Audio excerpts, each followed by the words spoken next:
நான் டாக்டர் இளமாறன் பேசுகிறேன். தலைவலி நிறைய ரீசன் இருக்குது. செரிமான பிரச்சனை இருந்தாலும் தலைவலி வரும், பட்னி இருந்தால் கூட தலைவலி வரும். அப்படி இப்போ சமீபத்தில் என்கிட்ட ஒருத்தவங்க ட்ரீட்மெண்ட் எடுத்தாங்க. தலைவலியில் அவங்க ரிலீஃப் ஆனதை என்கிட்ட பேசினதை இங்கே நான் நினச்சி விட்றேன். எப்படி இருக்கீங்க? முன்னாடிமே நான் தலைவலி அவ்வளவா வரல.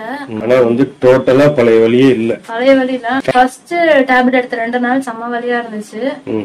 அதுக்கப்புறம் அந்த வலி குறைஞ்சிருச்சு. அதுக்கப்புறம் வலி இல்ல. தலைவலிக்காண்டி என்கிட்ட பாத்தீங்க, அதுக்கு முன்னால எங்க பாத்தீங்க? நியூரோட்ட பாத்தீங்க. எப்படின்னா பெயின் கில்லர் மட்டும் தான் கொடுத்தாங்க. விட்டுட்டீங்கன்னா அது வந்துடும். இப்ப என்கிட்ட ட்ரீட்மெண்ட் எடுக்கும்போது அந்த பெயின் வந்து உங்களுக்கு இல்ல. தலைவலிச்சுன்னா அப்படி படுத்துருவோம், சுத்தமா எந்திரிக்கவே முடியாது, ரொம்ப பெயினா இருக்கும்.